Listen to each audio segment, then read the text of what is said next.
فاتحہ.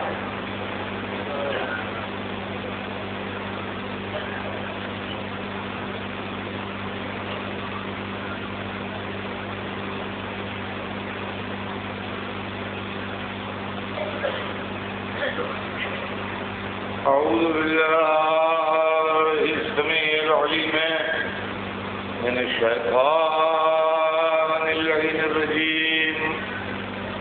بسم اللہ الرحمن الرحیم. الحمد للہ رب العالمین والصلاة والسلام علی سیدنا وشفیعنا ابی وآلہ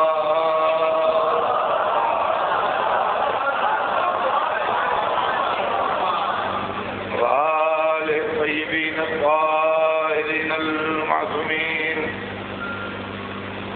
ولعنۃ اللہ علی اعدائہم اجمعین من یومنا ھذا الی یوم الدین. اما بعد فقد قال الله سبحانه تبارك وتعالى في كتابه المبين وهو أصدق الصادقين إن الدين عند الله الإسلام. صلوات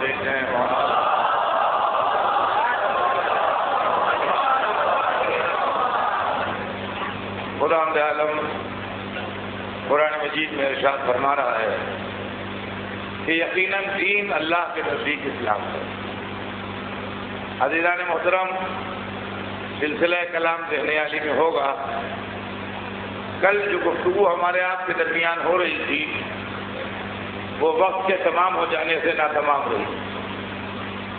اسلام میں عورت کا معیار کیا ہے اور اسلام نے عورت کو کتنی عزت دی ہے، ہمارے آپ کے درمیان یہ گفتگو تھی. اور اس سلسلے میں نے یہ عرض کیا تھا کہ عورت کی زندگی کے 3 رخ ہیں. وہ بیٹی ہے، وہ زوجہ ہے، وہ ماں. اصل مسئلہ یہ ہے کہ عورتوں کے سلسلے میں سوسائٹی، سماج، رسم و رواج اور دستور یہ ہمیشہ آگے آئے اور مذہب ہمیشہ پیچھے رہا. دستور دنیا یہ ہے اور دستور کائنات یہ ہے کہ طاقتور کمزور سے اپنی غلامی کرنا چاہتا ہے. یہ ہے دنیا کا مزاج کہ طاقتور یہ چاہتا ہے کہ کمزور اسے سلام کرے، طاقتور یہ چاہتا ہے کمزور اسے بڑا مانے. زندگی کے سفر میں عورت کمزور ساتھی ہے، مرد طاقتور ساتھی ہے. نتیجہ یہ ہے کہ مردوں نے عورتوں کی اس کمزوری سے فائدہ اٹھا کے ان کے حقوق چھینے اور الزام رکھا مذہب کے ساتھ. یہ سبجیکٹ اگر ہو سکا تو میں آگے کی مجلسوں میں ایکسپلین کروں گا کہ مذہب معصوم ہے. مذہب کو ملوکیت نے، سوسائٹی نے، رسم و رواج نے، کسٹمز اور ٹریڈیشنز نے مذہب کو ستایا ہے اور مذہب پر ظلم. جب آپ کا کام بگڑا تو آپ نے گاربیج باکس سمجھ کے مذہب کے اندر ڈال دیا، اور جب آپ کا کام بن گیا تو آپ انجوائے کرنے لگے. سماجی معاملے ہوں، سوشل معاملے ہوں، اکنامیکل معاملے ہوں، پولیٹیکل معاملے ہوں، جتنے معاملے ہوں، وہ فارسی کی ایک مسئلہ الا بلا بر گردن ملا، تو ہر بلا ملا کی گردن پر ڈال دی، مذہب پر ڈال کے ڈال دیا. عورتوں کے سلسلے میں یہ مسائل بڑے اہم ہیں. ان کو سماج نے ظلم کیے ہیں، مذہب نے ان کی حمایت کی. مذہب ہو یا قانون، دونوں کی اسپرٹ یہ ہوتی ہے کہ کمزور کو سہارا دے، طاقتور کے لیے نہیں ہے۔ طاقتور تو اپنا قانون خود بنانا چاہتا ہے، طاقتور تو ظلم کرتا ہے دوسرے پر، اس ظلم سے بچانے کے واسطے مذہب بھی سامنے آتا ہے، اسی ظلم سے بچانے کے واسطے قانون بھی سامنے آتا ہے۔ بہت سارے معاملے ہیں ایسے کہ جن کا تعلق سماج سے ہے، الزام مذہب کا ہے۔ ابھی 1.5 برس پہلے کی بات ہے، کیا کوئی بڈھا عرب آیا حیدرآباد میں اور نے 2 لڑکیوں سے جو کزن تھی شادی کی، 16 برس کی لڑکیاں تھیں، 18 برس کی، اور 80 برس کا بڈھا عرب تھا۔ تھوڑے دنوں شادی وادی کر کے وہ غائب ہو گیا، ہوٹل سے چیک آؤٹ کر کے چلا گیا۔ میڈیا والوں کو خبر لگی، انہوں نے اس کو ہائی لائٹ کرنا شروع کیا، الزام اسلام پہ آیا۔ ارے صاحب 18 برس کی لڑکی کو 80 برس کے بڈھے سے شادی کرا دیتا ہے مطلب 16 برس کی لڑکی 80 برس کے بڈھے سے شادی ہو جاتی ہے، کوئی تو کھائے۔ ہم کو وہ سہارا ٹی وی جو ہے اس کے انہوں نے لائیو انٹرویو کے لیے بلایا، شیعہ پرسنل لا بورڈ کے پریزیڈنٹ تھے۔ تو ہم نے وہاں جا کے ان کے سامنے جب بات کی تو لوگوں کی سمجھ میں آیا۔ ہم نے کہا اس کا تعلق مذہب سے ہے ہی نہیں، اور اسلام کا اس سے کچھ لینا دینا نہیں ہے، اس لیے کہ اسلام میں آفر لڑکے کی طرف سے نہیں ہے، لڑکی کی طرف سے۔ آپ 16 برس کی لڑکی سے پوچھیے جا کے کہ تم نے اپنے دادا کی زیادہ ایج سے آفر کیوں دیا؟ تو 16 برس کی تھی، تو 18-20 برس کے لڑکے کو آفر دیتی شادی کا؟ تو نے اپنے دادا کی عمر سے زیادہ کو آفر دیا کیوں؟ پہلے اس سے تو پوچھیے۔ تو کہتی ہے میں کیا کروں، میں تو سماج کی قیدی تھی، مجھ سے میرے باپ نے، ماں نے، چچا نے، پھوپھی نے، ماموں نے، خالہ نے، بھائی نے، بہن نے، بہنوئی نے دباؤ ڈالا، میں نے ہاں کر دی۔ اب ان سے پوچھیے کہ تم نے کاہے کو دباؤ ڈالا؟ تو ان کا بھوکے مر رہے تھے، آواز نہیں آ رہی ہے؟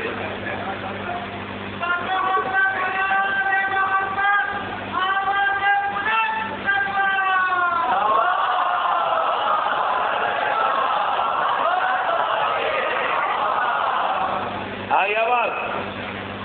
ذرا پتہ لگا کے بتائیے آواز آئی کیا نہیں؟ نہیں آئی ابھی؟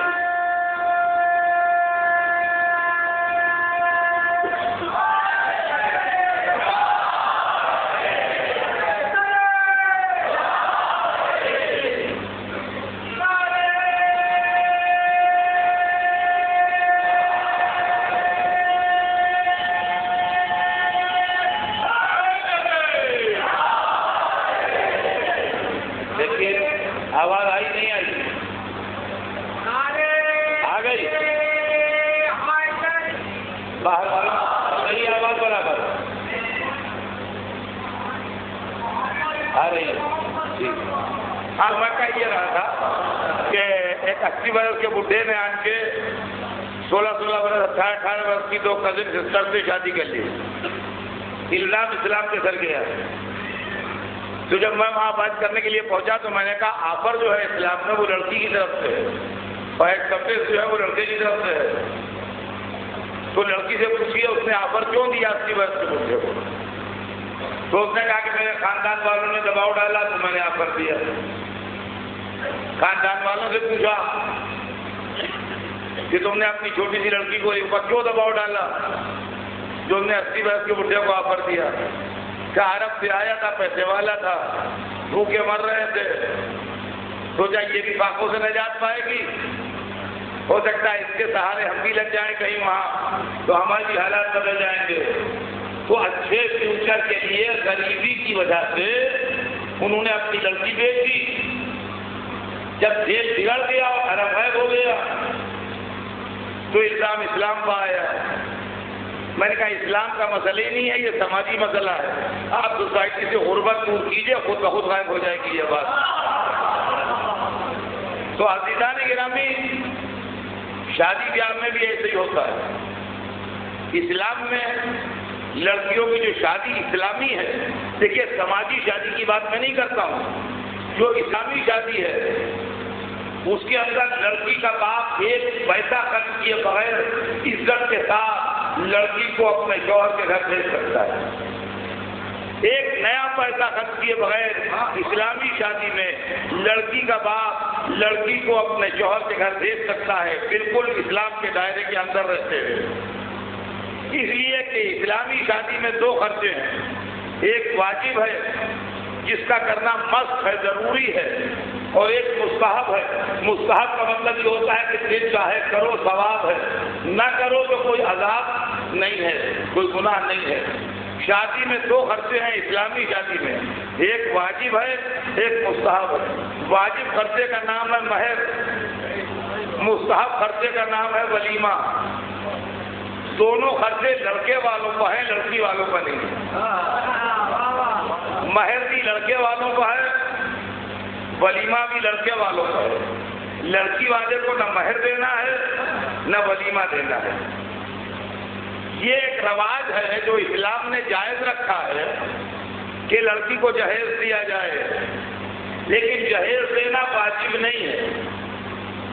لیکن سماج نے یہ کیا کہ جہیز کو واجب کر دیا اور مہر کو قرض کر دیا. جو کمزور کا حصہ تھا وہ قرض ہو گیا، جو مضبوط کا حصہ تھا وہ کیش رہا. رسول نے جب اپنی بیٹی کی شادی کی، سنیے آپ، دنیا میں کسی بادشاہ، کسی سلطان، کسی شہنشاہ، کسی تاجر، کسی بڑے آدمی کی شادی نمونہ نہیں بنے گی. اسلام میں اللہ نے نمونہ اپنے نبی کو بنایا ہے، لہذا جو شادی نبی کریں گے وہ نمونہ بنے گی. جب رسول نے جناب سیدہ کی شادی کی تو مولا علی سے سوال کیا کہ تمہارے پاس مہر دینے کے لیے کیا ہے؟ ایک طرف علی کو پالا ہے، مثل باپ کے ہیں، اور اسی طرف سوال یا علی تمہارے پاس مہر دینے کے لیے کیا ہے؟ تو انہوں نے بھی اتنی صفائی سے جواب دیا، کہا ایک گرا ہے، گھوڑا ہے، تلوار ہے، اور کچھ نہیں. کہا تلوار ضروری ہے، تم جہادوں میں جاتے ہو، گھوڑا بھی ضروری ہے، دور دور میدان میں جاتے ہو. یا علی زرہ تمہارے لیے ضروری نہیں ہے، وہ لوہے کی کرتا ایسا جو پہنا جاتا تھا عرب میں پرانے زمانے میں، اس کو زرہ کہتے ہیں. کہا زرہ بیچ ڈالو تاکہ فاطمہ کا مہر دے سکو. اچھا مولا علی آدھی زرہ پہنتے تھے، ہاں یہ بھی سن لیجیے، مولا علی آدھی زرہ پہنتے تھے. آدھی زرہ کا مطلب زرہ جو ہے وہ لوہے کی جالی کا ایک کرتا ہوتا ہے، دو آستینیں، ایک آگے کا دامن ایک پیچھے کا دامن، تاکہ اگر آدمی پر تلوار یا تیر یا نیزہ پڑے تو اس کا جسم نہ کٹے، اس لیے ہوتا ہے. مولا علی جو زرہ پہنتے تھے اس میں دو آستینیں ہوتی تھیں اور آگے کا دامن ہوتا تھا، پیچھے کا دامن نہیں ہوتا تھا. وہ دامن روکنے کے لیے دو زنجیریں یوں کناس بنا کے لگا لیتے تھے تاکہ آگے کا دامن گر نہ پڑے. پچھلا دامن نہیں بنواتے تھے تو آدھی زرہ ہوتی تھی ان کی. کسی نے ان سے پوچھا بھی تھا کہ یا علی آپ آدھی زرہ کیوں پہنتے ہیں؟ تو فرمایا جسے میدان میں بھاگنا ہو وہ پوری زرہ پہنے.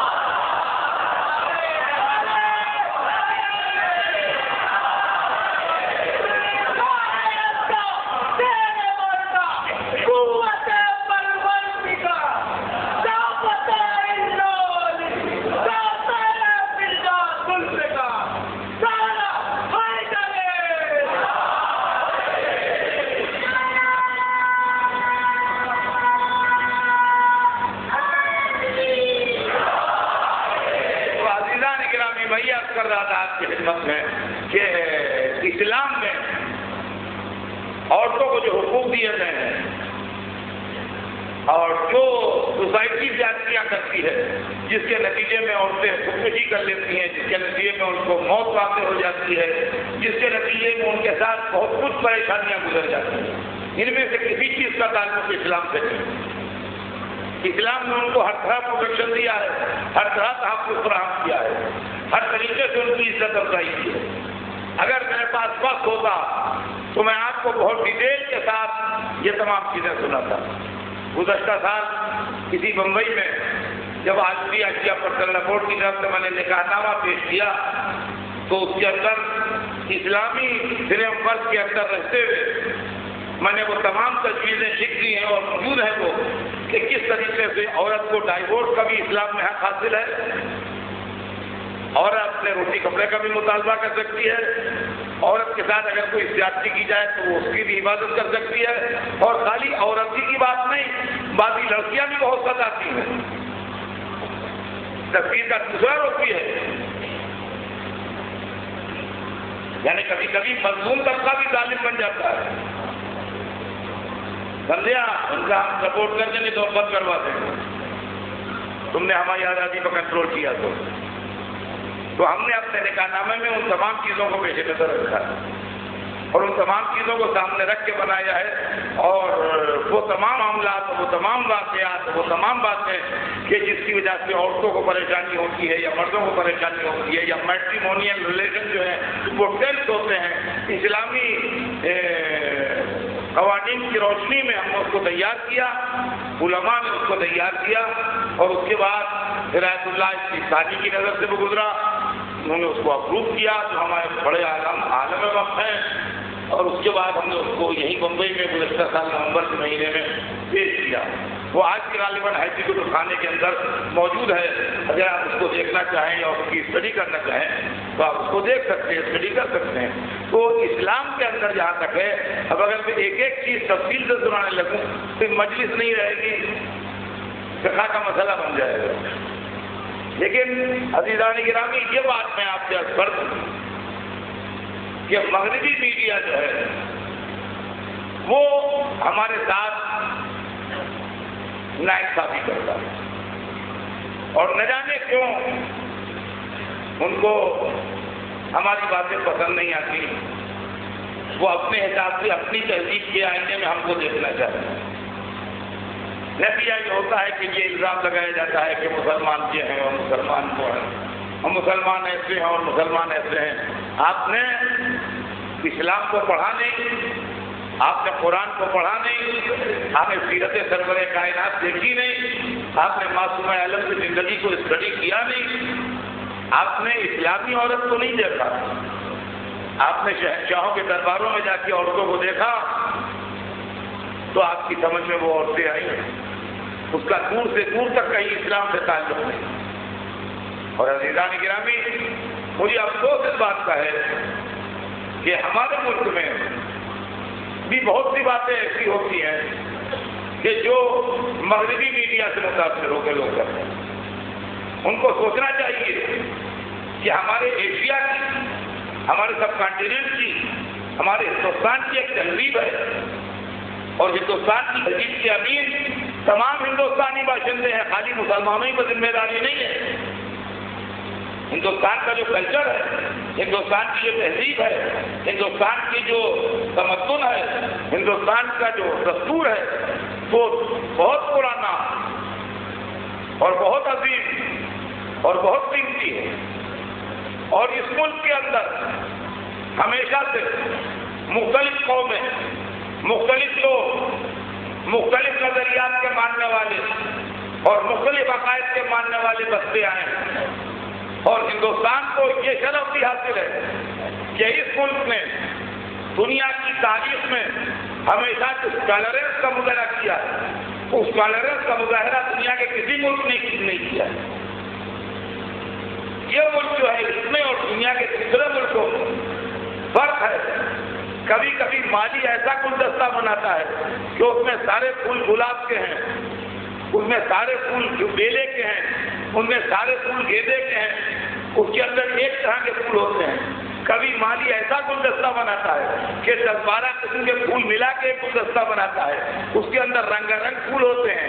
ہمارا ہندوستان ایک رنگ کے پھولوں کا گلدستہ نہیں ہے، بلکہ کئی رنگ کے پھولوں کا گلدستہ ہے۔ لیکن اگر گلدستے کے ایک دو پھول مرجھا جائیں گے تو پورے گلدستے کی طرح بھی ہے، یہ سمجھ لیجیے آپ۔ پورا گلدستہ برا لگے گا اگر دو پھول اس کے اندر مرجھائے ہوئے ہوں۔ سب پھولوں کو تر و تازہ رہنا چاہیے، جب یہ گلدستہ اچھا لگے گا۔ آج ہندوستان کی یہ تہذیب نہیں ہے، یہ مغربی میڈیا کا اثر ہے۔ کہ صاحب ہم تقریر کی آزادی کا قائل ہیں، ہم تحریر کی آزادی کا قائل ہیں۔ تقریر و تحریر کی آزادی وہیں تک آزادی ہے جہاں تک دوسرے کی دل آزاری نہ ہو، جہاں سے دوسرے کا دل دکھ ہے، وہاں سے نہ کسی کی تقریر آزاد ہے نہ کسی کی تحریر آزاد ہے۔ آزادی زندہ رہتی ہے پابندیوں میں، اور اگر پابندیاں ہٹا کے آپ آزادی دیجیے گا تو آزادی موت کا پیغام بن جائے گی۔ سڑک کے اوپر آپ گاڑی ڈرائیو کر کے آتے ہیں تو آپ کو گاڑی چلانے کی آزادی ہے، مگر اس آزادی کے ساتھ کچھ پابندیاں بھی ہیں۔ اپنے بائیں سے چلیے، داہنے سے نہ چلیے، جب سگنل ریڈ ہو جائے تو رک جائیے، جب کوئی سامنے آ جائے تو بریک لگائیے، ریس ڈرائیونگ نہ کیجیے۔ اب اگر آپ کہیے کہ نہیں ہمیں تو ڈرائیونگ کی آزادی ہے تو آپ کی جان بھی خطرے میں ہے، دوسرے کی جان بھی خطرے میں ہے۔ بڑے افسوس کی بات ہے کہ آج آزادی کو 60 برس سے زیادہ ہو گئے، لیکن ابھی تک ہندوستان کی گورنمنٹ کو مسلمانوں کے جذبات کا احساس نہیں ہے۔ بڑے افسوس کی بات ہے کہ وہ لوگ جو اس بات کے نعرے دیتے ہیں کہ ہم اپنے مسلمان بھائیوں کو قومی دھارے میں شامل ہونے کی دعوت دیتے ہیں، وہ اپنے راستے ایسے بناتے ہیں جس سے ہماری دل آزاری ہو اور ہم کو تکلیف ہو۔ یہ کوئی اچھی بات نہیں۔ سلمان رشدی ہو یا تسلیمہ نسرین ہو، ہندوستان جیسے ملک میں ایسے لوگوں کی گنجائش نہیں۔ اور آپ یہ سمجھ لیجیے کہ کوئی ہو اس کو کسی کی دل آزاری کرنے کا حق نہیں ہے۔ آپ دیکھیے صاحب، آزادی تقریر تو کسی کے باپ کو کوئی گالیاں دے اور جب وہ لڑنے پر تیار ہو، کہے صاحب بڑا ظالم آدمی ہے، لڑنے پر تیار ہو گیا، ارے اس کو تقریر کی آزادی ہے، بولنے دیجیے اسے۔ تو عزیزان گرامی، ایسی دنیا میں تقریر کی آزادی کہیں نہیں ہوتی۔ ایک طرف آپ ہم سے کہتے ہیں کہ آپ الگ الگ رہتے ہیں، دوسری طرف آپ ہماری دل آزاری کرتے ہیں، ہم کو دکھ پہنچاتے ہیں۔ میں بے شک اس بات کا قائل نہیں ہوں کہ ہم سڑک کے اوپر بڑے بڑے جلوس لے کے احتجاج کرنے آئے، اس لیے کہ اس کے اندر ہوشیار لوگ اپنے آدمی شامل کر کے ہمارا ٹکراؤ پولیس سے کرا دیتے ہیں، اس کے اندر فائرنگ میں 10-5 آدمی جاں بحق ہو جاتے ہیں، اور اس کے بعد الزام لگتا ہے کہ کچھ بدماش لوگ تھے اور کچھ ایسے تھے اور سماج دشمن عناصر تھے جنہوں نے ایسا کیا ایسا کیا ایسا کیا۔ لیکن مسلمانوں کو بھی اپنے دانشوروں اور اپنے اسکالرس کا ایک سیل بنانا چاہیے جو ہندوستان میں مستقل ایسے مسائل کے اوپر بات رکھے کہ ہندوستان میں کسی فرقے کی دل آزاری نہ ہو، اور ہندوستانی گورنمنٹ کو بھی ایک سیل ایسا بنانا چاہیے جو اس بات کے اوپر نظر رکھے کہ ایسا کوئی کام نہ ہونے پائے جس سے ہندوستانی عوام میں سے کسی ایک فرقے کی توہین ہو اور کسی ایک فرقے کی دل آزاری ہو۔ آپ کسی لڑائی لڑیے، آپ سڑکوں پر نہ لڑیے، میں سڑکوں پر لڑائی لڑنے کا مشورہ نہیں دیتا، لیکن آپ اپنے مسلم نیتاؤں سے کہیے کہ ان پارٹیوں کو چھوڑ دیں جو پارٹیاں ایسی باتوں کی ذمہ دار ہیں۔ جب ایک دن میں ایک شہر سے 200 استعفے جائیں گے تو ان کو احساس ہوگا کہ ہماری پارٹی جو ہے کہ ایک فرقہ جو ہے وہ ٹوٹ رہا ہے، کٹ رہا ہے، ورنہ وہ یہی سیاسی کھیل کھیلتے رہیں گے، آپ کو پولیس سے ٹکراتے رہیں گے، آپ کے اوپر لاٹھی چارج ہوتا رہے گا، آپ کو فائرنگ ہوتی رہے گی، دل آزاری بھی آپ کی ہوگی، الزام بھی آپ کا آئے گا، جان بھی آپ کی جائے گی۔ میں ایسی ہر تحریک کی شدید مذمت کرتا ہوں جس سے کسی بھی ایک فرقے کی دل آزاری ہو، مسلمان ہو یا کوئی دوسرا فرقہ ہو، اور میں اپنے آل انڈیا شیعہ پرسنل بورڈ کی طرف سے بھی ایسی چیزوں کی مذمت کرتا ہوں کہ ایسے لوگوں کو ہندوستان بلایا جائے، ایسے لوگوں کو ہندوستان میں ویزے دیے جائیں، یا ایسے ہندوستانیوں کو انکریج کیا جائے کہ یہ دوسروں کے دلوں کے خیال میں رکھیں اور دلوں کے آپ کینے توڑ دیں۔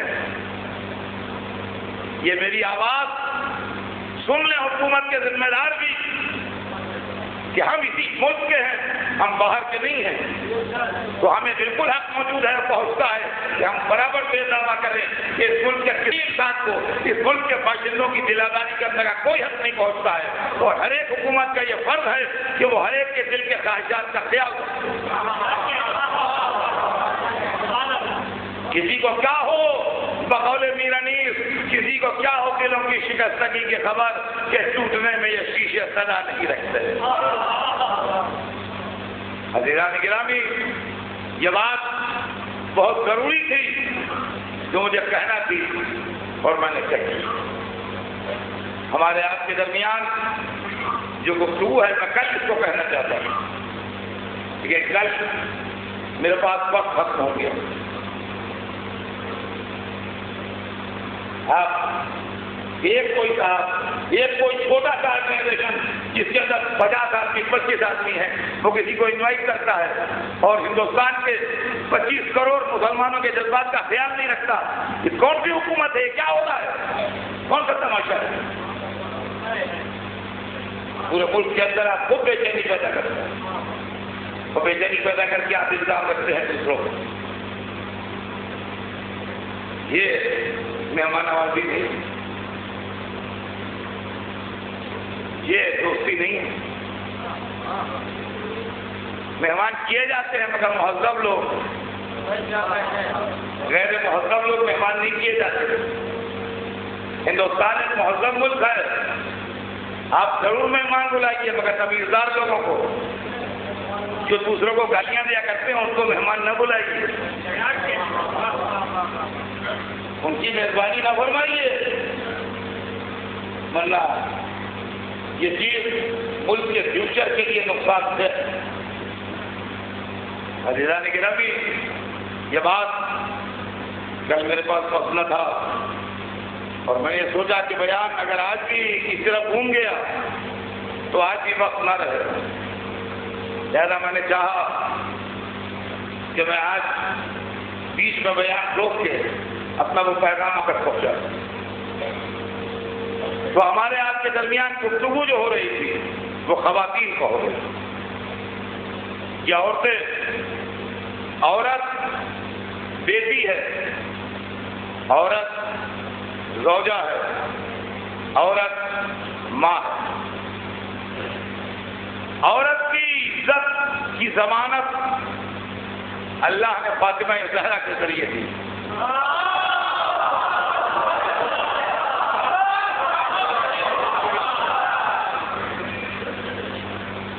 سرور کائنات کو اللہ نے جو لقب دیا، سنیے یہ چیز ذہن میں رکھیے کہ عورت کے 3 روپ ہیں، وہ بیٹی ہے، وہ بیوی ہے، وہ ماں ہے۔ یہ بیان کرتے چل رہا ہے۔ اللہ نے اپنے حبیب کو لقب دیا، آپ کو معلوم ہے کیا؟ رحمت للعالمین، تمام عالموں کے لیے رحمت۔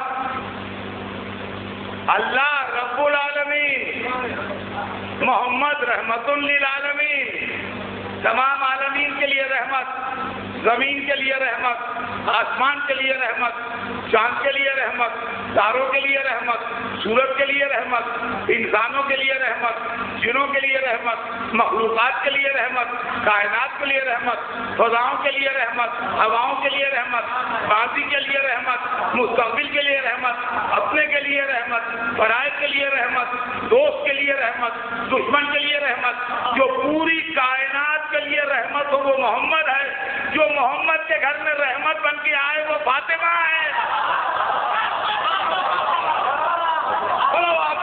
محمد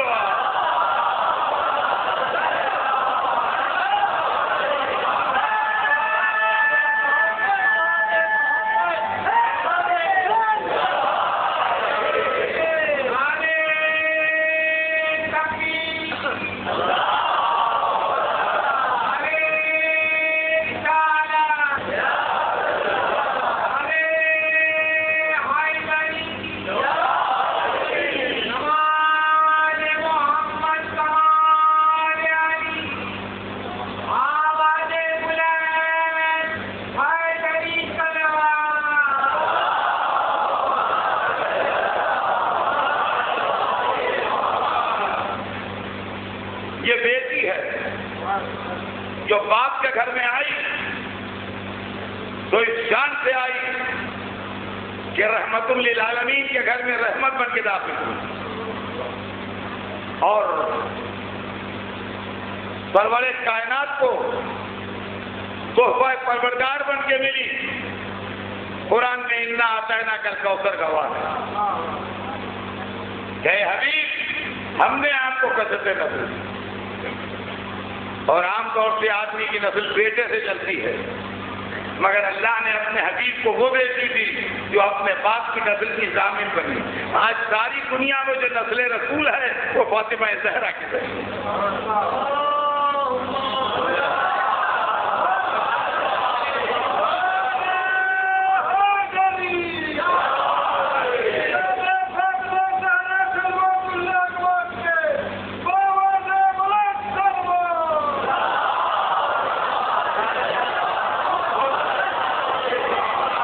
اب جیسا میں نے کل آپ کی خدمت میں عرض کیا کہ بیٹی باپ کے گھر میں تھوڑے دنوں رہتی ہے اس کے بعد دوسرے گھر جاتی ہے. جب فاطمہ عمر کی اس منزل میں آنے لگی کہ اب شادی کے دن قریب آ رہے ہیں تو رسول کے پاس پیغام آنے لگے. پیسے والوں کے پیغام, جیسے والوں کے پیغام, گھروں والوں کے پیغام, حیثیت والوں کے پیغام, سرداروں کے پیغام. رسول رحمت تھے, کسی کی دل شکنی نہیں کرتے تھے. آپ نے نہ نہیں کہا نہ ہاں کہا. ہر ایک سے کہا فاطمہ کی شادی کے لیے مجھے اختیار نہیں ہے, خدا کو اختیار ہے. جس کے ساتھ وہ کہے گا اس کے ساتھ کر دوں. عجب جواب دیا, کہا فاطمہ کی شادی کے معاملے مجھے اختیار نہیں ہے, اللہ کو اختیار ہے. جس کے ساتھ اللہ کا حکم ہوگا اس کے ساتھ ہوگی, نہ ہاں نہ نہیں. میں کہوں گا سرکار جو کہہ رہے ہیں آپ وہی ہمارا ایمان ہے, اس لیے کہ آپ کی بات پر ایمان لانا ہمارا مذہب ہے. مگر اپنے کانوں کو کیا کریں, آپ کی زبان سے جملہ سننے کو کان ہمارے تیار نہیں ہے کہ مجھے اختیار نہیں ہے.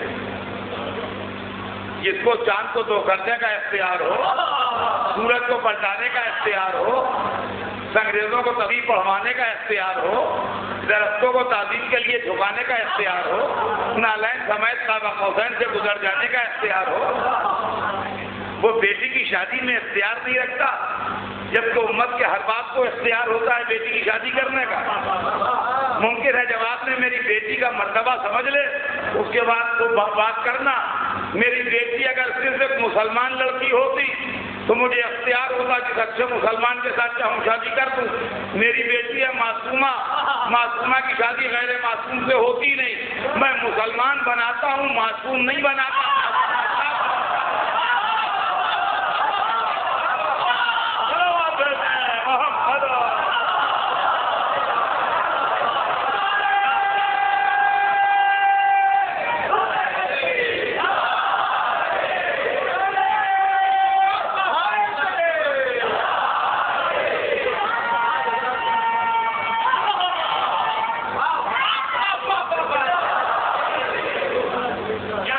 مجھے اختیار نہیں, اللہ کو اختیار ہے. جس کے ساتھ وہ کہے گا اس کے ساتھ. تاریخ بتاتی ہے کہ اسی مقصد سے جب علی آئے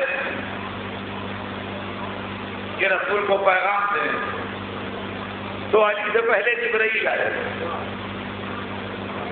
اور جبرائیل نے آن کے عرض کی کہ اللہ تو درود و سلام کے بعد ارشاد فرماتا ہے کہ ہم نے فاطمہ کا نکاح علی سے بہت دیا ہے.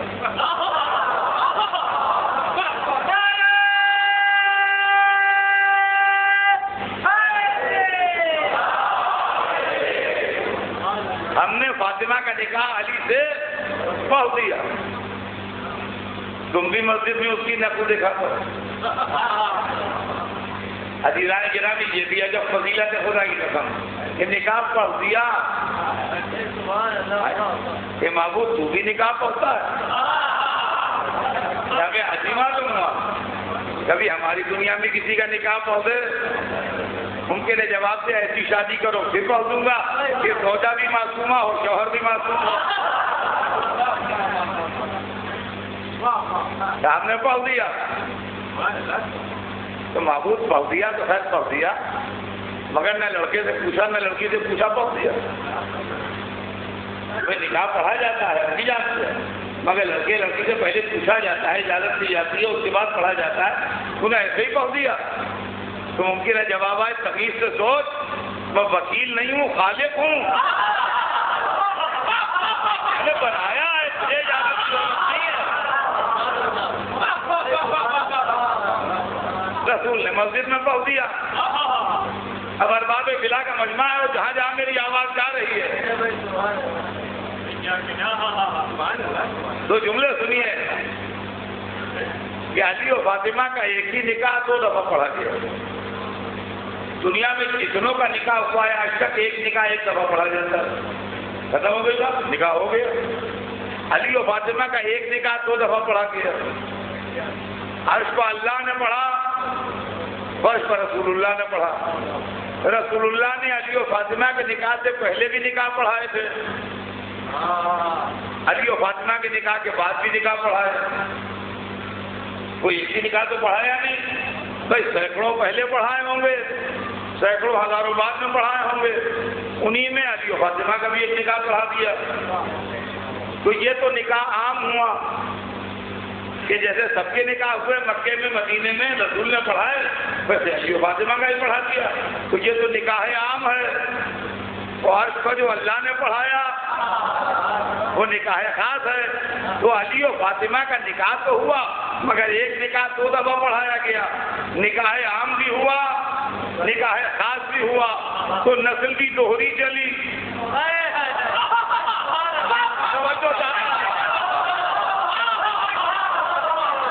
توجہ چاہتا ہوں، نسل بھی دوہری چلی۔ نسل عام میں وہ سادات ہیں جو ساری دنیا میں پھیلے ہیں، نسل خاص میں وہ امام ہے جس کے پاس تعلق ہے۔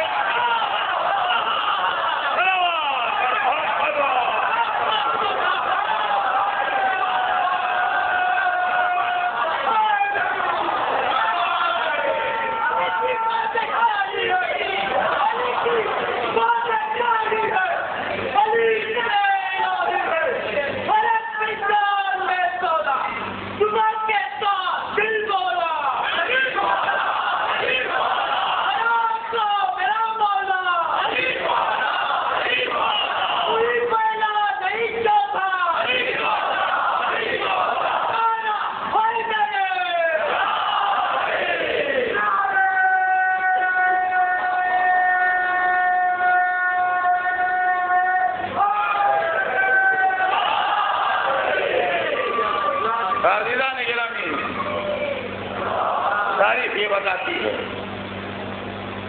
کہ جب جبرائیل آ گئے اور علی آئے خدمت رسول میں سر جھکا کے بیٹھے، اب سمجھیے آج مشکل کشا مشکل میں پھنسے، کیا کہیں رسول سے؟ تو ان کی مشکل کشائی رسول نے کی، کہا یا علی جس لیے آئے وہ مجھے معلوم ہے۔ بات شروع کی کہ چپ کے شرمائے بیٹھے تھے، کہ یا علی جس لیے آئے ہو مجھے معلوم ہے، تمہارا رشتہ اللہ نے منظور کر لیا ہے۔ اب یہ بتاؤ تمہارا مال دنیا میں کیا ہے؟ وہ ابھی میں پڑھ چکا، یہ زرہ ہے، تلوار ہے، وہ گھوڑا ہے، کیا زرہ بیچو تاکہ مہر فاطمہ دو۔ دیکھیے یہی کا سبق ہے، یہی کا سبق ہے ساری دنیا کے مسلمانوں کے لیے کہ رسول نے علی کی زرہ بکوا دی، 500 درہم کی زرہ بکی، وہ 500 درہم لا کے انہوں نے رکھ دیے رسول کے سامنے، انہوں نے مٹھی بھر بھر کے لوگوں کو دیے جو بیٹھے تھے وہاں صحابہ کرام، کہا تم کپڑے لے آؤ، تم ضرورت کا سامان لے آؤ، تو کھلا چیز لے آؤ، تو کھلا چیز لے آؤ۔ وہ بھی اتنے سلیقے سے خرید کے لائے کہ نہ 1 درہم گھٹا نہ بڑھا، 500 درہم کا سامان آ گیا۔ بہت سامان معمولی تھا، مٹی کے برتن تھے اس کے اندر، اور بہت ہی ضروری، ایک فیملی اپنی زندگی جو شروع کرے اس کو بنیادی ضروریات کا جو سامان ہے وہ سب سامان آ گیا۔ تاریخ کہتی ہے سامان اتنا مختصر تھا کہ رسول آپ دیدہ ہو گئے، مگر اس میں کچھ اپنی طرف سے شامل نہیں کیا۔ دیکھیے یہ سبق تھا امت کے لیے کہ بیٹی کا مہر لو اور اسی سے جہیز دو، جھگڑا ہی ختم ہو جائے گا، ہم یہ لیں گے۔ آپ کو کار چاہیے، آپ کار والا مہر دیجیے، آپ کو اسکوٹر چاہیے، آپ اسکوٹر والا مہر دیجیے، آپ کو فلیٹ چاہیے، آپ فلیٹ والا مہر دیجیے۔ کار کی کوالٹی کا معاملہ ہے، اسی حساب سے مہر دیجیے۔ مرسڈیز چاہیے آپ کو تو مرسڈیز والا مہر دیجیے، رولز رائس چاہیے رولز رائس والا مہر دیجیے، تو جھگڑا ہی ختم ہو جائے گا۔ اور جانتے ہیں آپ، اگر رسول کے تعلیمات لوگوں کو معلوم ہوتے تو جس کو اللہ نے 4 لڑکیاں دی ہیں وہ آرام سے سوتا، لڑکیوں کی تربیت اچھی کرتا کہ بھائی جو آئے گا مہر دے گا وہی جہیز دے گا، پریشان ہوتا لڑکے کا باپ کہ بیٹا کچھ کماؤ، کچھ کرو۔ آج کل 5 لاکھ روپے سے کم کون مہر لے گا؟ جیسے آج کل لڑکی والے کہتے ہیں نا اتنا 4-5 لاکھ سے کم میں کیا شادی ہوگی، غریبہ مئو، تو اس طرح لڑکے کا باپ کہتا۔ تو لڑکی کی دولت دیکھ کے شادی کرنے والے لڑکے نہ ہوتے، اور دولت کے بل پر شادی کرنے والی ناکارہ لڑکیاں نہ ہوتی، دونوں طرف سے سماج صحیح ہوتا۔ اور ہمارے یہ سماج میں جو گڑبڑ کی، یہ تعلیمات رسول کو عمل نہ کر دی۔ اور عزیزان گرامی، رسول نے بھی چھوڑا اللہ پر، اس لیے کہ دستور زندگی یہ ہے کہ جس ماحول میں لڑکی پل رہی ہے، اگر اچھا ماحول نہیں ملا تو اس کا دل کبھی خوش نہیں رہتا۔ عالموں کے گھر کی لڑکی جاہلوں کے گھر میں جا کے خوش نہیں رہے گی، مالداروں کے گھر کی لڑکی مفلسوں کے گھر میں جا کے خوش نہیں رہے گی، ایمانداروں کے گھر کی لڑکی بےایمانوں کے یہاں جا کے خوش نہیں رہے گی۔ لڑکی باپ کے گھر میں دیکھتی ہے، لوگ سویرے سلام کو آتے ہیں، شوہر کے گھر میں جا کے دیکھا لوگ سویرے سویرے تقاضے کو آتے ہیں، باپ کے گھر میں دیکھا لوگ امانت رکھوا جاتے ہیں، شوہر کے گھر میں دیکھے رات کو چوری کا مال رکھا جاتا ہے لا کے، کیا خوش رہے گی؟ سوال یہ پیدا ہوتا ہے کہ یہ لڑکی کس گھر میں پل رہی ہے؟ فاطمہ کس گھر میں پل رہی ہے؟ جہاں عصمت ہے، جہاں نور ہے، جہاں نبوت ہے، جہاں رب العزت کا کلام ہے، جہاں قرآن کی آیتیں ہیں، جہاں پاکیزہ حدیثیں ہیں، جہاں راتوں کے سجدے ہیں، جہاں دنوں کے روزے ہیں، جہاں پر جبرائیل کی ہوا ہے، جہاں جنت کا کھانا ہے، جہاں ملائکہ کی خدمتگاری ہے۔ یہ خوش جبھی رہے گی جب کوئی دیکھے کہ یہاں ہے وہ وہاں ہے۔ تو نگاہ انتخاب قدرت نے دیکھا، اگر علم یہاں ہے تو وہاں بھی ہے، اگر نور یہاں ہے تو وہاں بھی ہے، اگر عصمت یہاں ہے تو وہاں بھی ہے۔ عزیزان گرامی، باپ کے گھر سے بیٹی جو دیکھ کے جاتی ہے وہی کچھ شوہر کے گھر میں دیکھنا چاہتی ہے۔ یہ بیٹی باپ کے گھر سے یہ دیکھ کے جا رہی ہے کہ باپ کو ہے کہ اشارہ کرے تو چاند ہو جائے، خوش بھی رہے گی۔ جب شوہر ایسا ملے کہ اشارہ کرے تو سورج پر آئے۔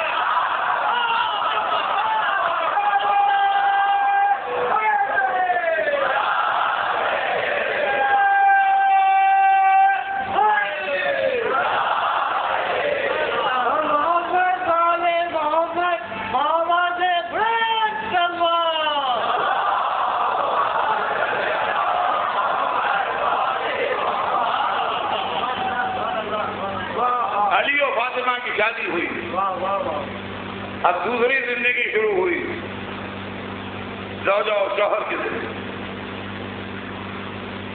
تو کبھی علی سے کوئی فرمائش نہ کی، کبھی علی سے کوئی شکوہ نہ کیا، کبھی کسی بات پر ناراضگی کا اظہار نہ کیا، زندگی گزرتی رہی۔ تو ایسی زوجہ جو شوہر کے لیے سبب عزت بن گئی۔ اور عزیزان گرامی، اللہ نے وہ نسل پاک عطا کی جس کو قرآن میں لولو و مرجان کہا گیا ہے، موتی اور مونگے کہہ کے جن کو قرآن مجید نے اظہار کیا، اور ایسی نسل پاک عطا کی کہ جو اسلام کی ضامن بن گئی، دین کی ضامن بن گئی۔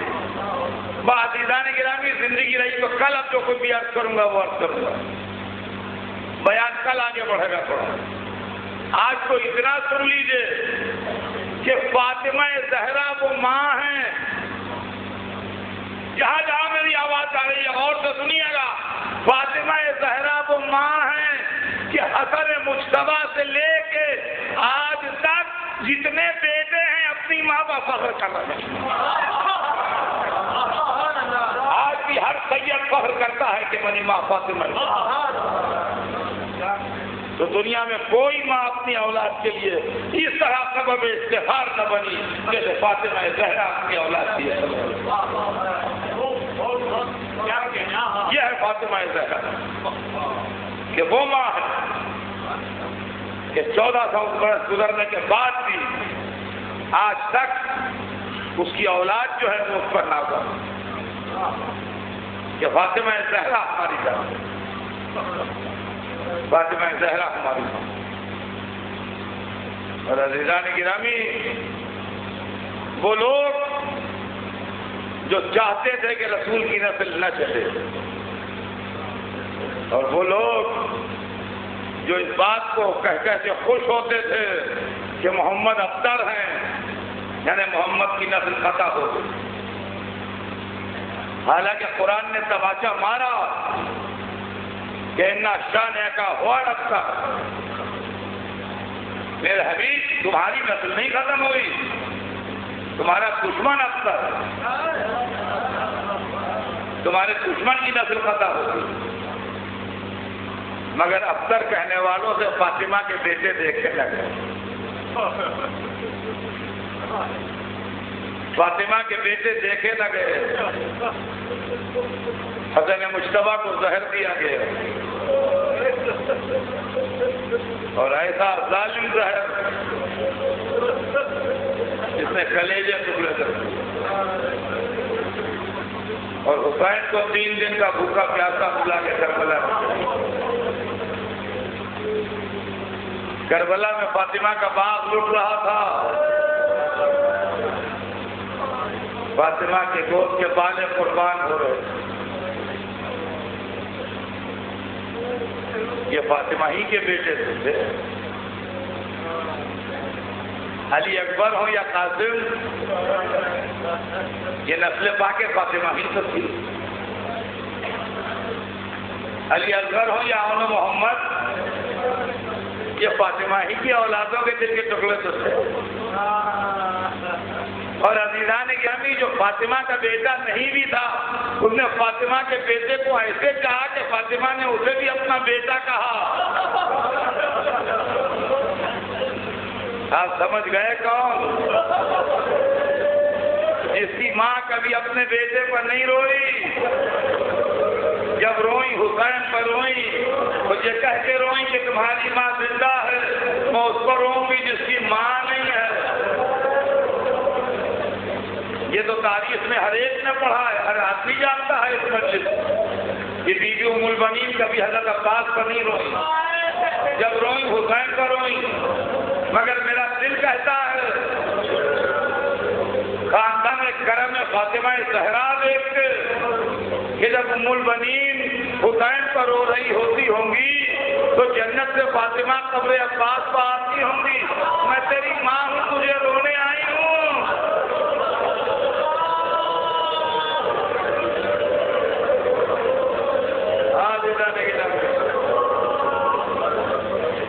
کربلا میں فاطمہ زہرا کا باغ اجڑ گیا۔ یعقوب کسی شاعر نے کہا ہے کہ لکھا ہے کہ کربلا میں گھر زہرا کا ایسا اجڑا کہ پھر نہ آباد۔ محرم گزرتا جا رہا ہے، فاطمہ زہرا کے گھرانے کا ماتم کر رہے ہیں آپ۔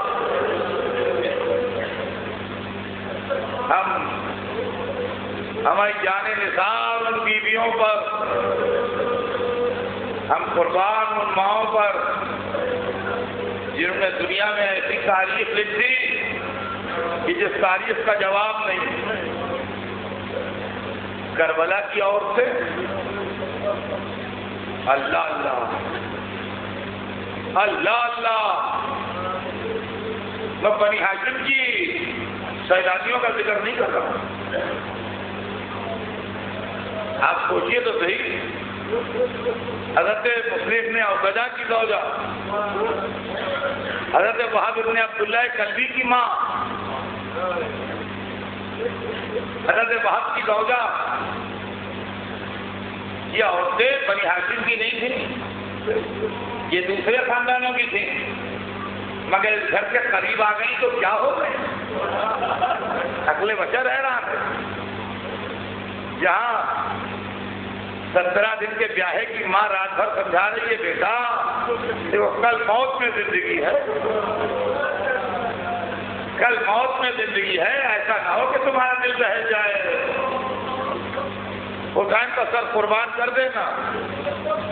اور روایت بتاتی ہے وہاب جب لڑتے لڑتے خون میں نہا گئے تو ماں سے ملنے آئے. کہا رضی سے یا اماں، مادر گرامی مجھ سے راضی ہوئی؟ کہا نہیں ابھی نہیں، جب سر کٹ کے الگ ہو جائے گا جب راضی ہوں.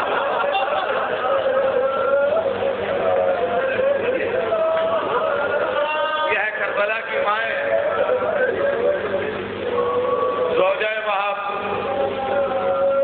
لڑ رہے وہاب، دیکھا ہاتھ میں خیمے کی جکلی ہے، چلی آ رہی ہے دوڑتی ہوئی، لوگ سر پر مارتی ہوئی. کہا کیا کر رہی ہو؟ کہا وہاب حسین کی صدا استغاثہ نے میرے لگے دل کو توڑ دیا. میں نے سنا حسین کہہ رہے تھے واہ قلت ناصرہ، آج میرے مددگار کتنے کم ہیں. مسلم نے اوسجا کی زوجہ، جب مسلم کا لاشا خیمے میں آیا تو بچے کو باہر نکالا. کہا مولا اس کو اجازت دیجیے. بچے نے کہا مولا مجھے اجازت. کہا پلٹ جا، تیری ماں کے لیے تیرے باپ کا غم بہت ہے. کہتے مولا میری ماہی نے تلوار باندھ کے بھیجا، میری ماہی نے تلوار باندھ کے بھیجا ہے آقا.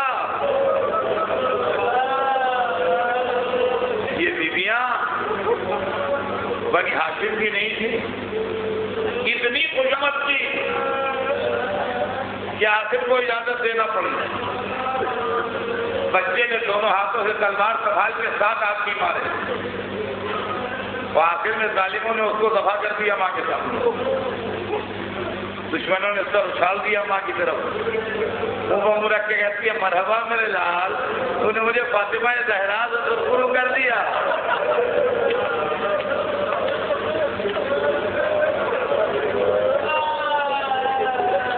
یہ تو وہ مائیں تھیں جو بنی ہاشم سے نہیں تھی. لیکن ہماری جانیں نثار ہو جائیں ان ماؤں پر جن کا تعلق ہاشمی گھرانوں سے تھا. لیکن ایک ماں ایسی تھی کہ جو کبھی اپنے بچوں پر نہ روئی. زینب کبریٰ نے اپنے لال حسین کا قربان تو کیے مگر کبھی اور محمد کو یاد کر کے روئی نہیں.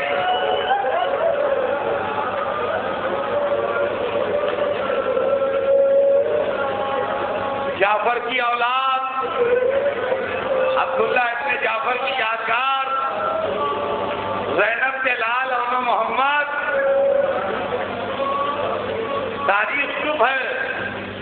میر انیس بولے ہیں کہ ماں بچوں کو سمجھا رہی ہے میدان جنگ کے گر کہ تم کیوں کہو کہ لال خدا کے ولی کے ہو، فوجیں پکارے خود کے نواسے علی کے ہو.